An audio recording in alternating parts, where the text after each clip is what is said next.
Assalamualaikum warahmatullahi wabarakatuh. Selamat siang semuanya. Perkenalkan, nama saya Neni Hanifatul Fikri dari kelompok 1 dengan rekan saya Khofidatul Fadilah dan Fajar Mulasadra akan memaparkan sebuah materi yang berjudul karakteristik dan persoalan umum negara sedang berkembang, yang mana materi ini merupakan sebuah tugas ujian akhir semester mata kuliah SDGs Ekonomi Pembangunan Islam dengan dosen pengampu yaitu Bapak Abdul Aziz. Pada materi kami akan dibahas mengenai karakteristik negara sedang berkembang, kemudian problematikanya dan solusinya. Kira-kira Indonesia termasuk ke dalam negara berkembang atau negara yang sudah maju ya? Untuk lebih lanjut, mari kita simak videonya bersama-sama. Oke, untuk pembahasan pertama akan dipaparkan oleh rekan kita yakni Khofidatul Fadilah mengenai definisi negara sedang berkembang. Oke, negara sedang berkembang itu seperti apa ya? Langsung saja, jangan lupa disimak videonya. Baik, pembahasan pertama mengenai definisi negara sedang berkembang. Negara berkembang merupakan istilah bagi negara-negara di dunia yang memiliki standar hidup relatif rendah, sektor industri yang kurang berkembang, skor indeks pembangunan manusia berada di tingkat menengah ke bawah, dan pendapatan per kapita yang rendah.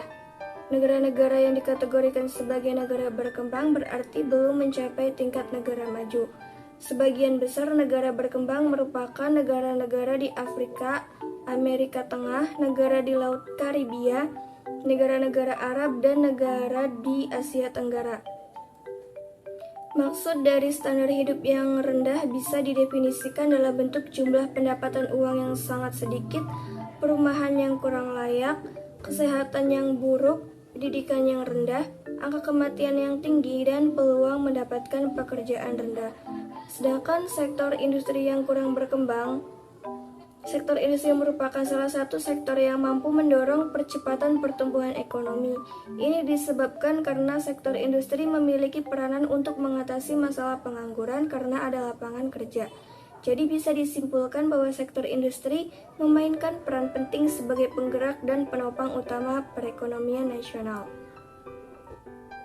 Menurut Maluyu SP Hasibuan, negara sedang berkembang adalah suatu negara yang struktur ekonominya belum berkembang sebagaimana yang diharapkan. Negara sedang berkembang belum mampu memanfaatkan semua faktor produksi yang dimiliki untuk meningkatkan kemakmuran penduduknya, sehingga tetap dalam kemiskinan dan kemelaratan.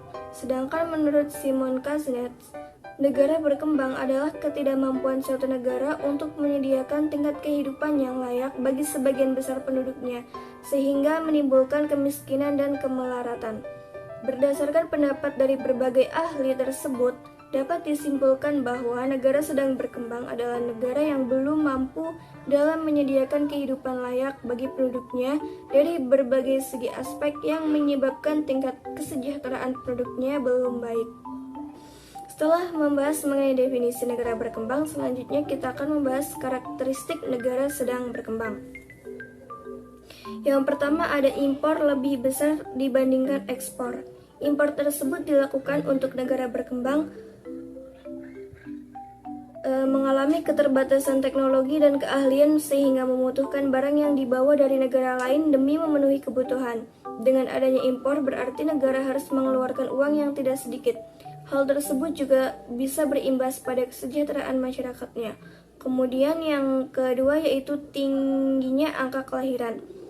Negara berkembang memiliki jumlah penduduk yang tinggi karena angka kelahirannya tinggi, kurangnya sosialisasi keluarga berencana menjadi satu di antara sebab laju pertumbuhan penduduk yang tinggi di negara berkembang.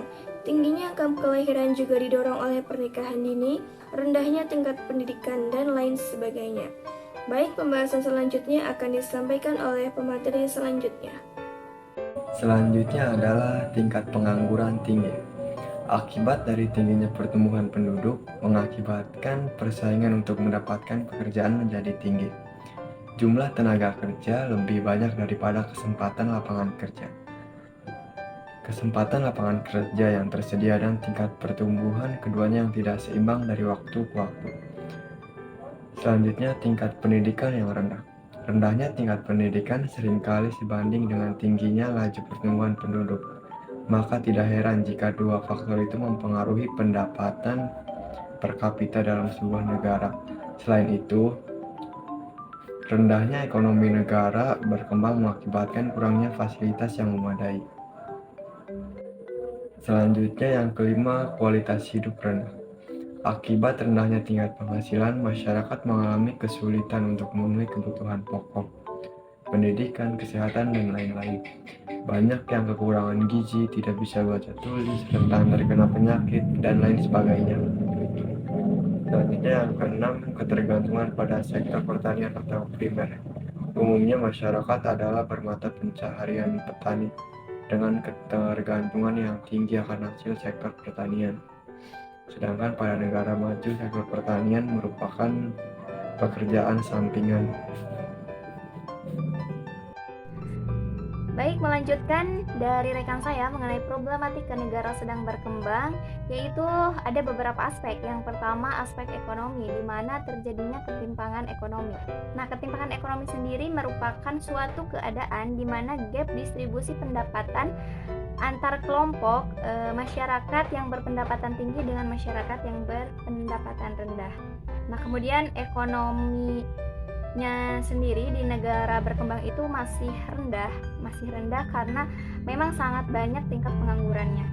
Yang kedua, pada aspek penduduk, yang mana masalah kependudukan dan ketenaga kerjaan dalam sebuah negara yang sedang berkembang itu sangat banyak. Nah, di antaranya itu masalah pertumbuhan penduduk, kemudian masalah kepadatan, kemudian ada masalah lapangan kerja, juga masalah pengangguran. Nah, itu semua dipengaruhi oleh beberapa faktor lagi. Nah, yang pertama itu faktor pendidikannya yang masih rendah, kemudian skill yang masyarakat punya itu juga masih rendah, dan produktivitas dari masyarakatnya sendiri masih rendah. Yang ketiga, pada aspek industrialisasi infrastruktur, yang mana pada negara berkembang itu bahan bakunya itu masih kebanyakan impor. Nah, terlihat pada negara kita, negara Indonesia, yaitu bahan bakunya sendiri masih impor dari luar negeri. Kemudian masih kurangnya infrastruktur seperti pelabuhan, jalan, dan kawasan industri. Selain itu juga masih minimnya pembiayaan infrastruktur pembangunan ekonomi sendiri. Selanjutnya pada aspek kesehatan. Nah, pada negara yang sedang berkembang itu, yang pertama, pelayanan kesehatan di negara berkembang itu masih lambat. Kemudian yang kedua itu dari pembiayaannya masih kurang. Di negara berkembang, pemanfaatan akses masih terhambat karena jauhnya jarak dari tempat tinggal ke tempat kesehatan seperti ke puskesmas atau ke rumah sakit. Selain itu, pada negara berkembang, teknologi kesehatannya juga belum sepenuhnya memadai. Selanjutnya adalah pendidikan. Permasalahan pendidikan di negara-negara berkembang menurut Philip H. yaitu meliputi pertumbuhan anak yang cepat, sehingga tidak semua anak tertampung dalam sekolah. Mutu pendidikan yang tidak sesuai antara hasil sekolah dengan kebutuhan masyarakat,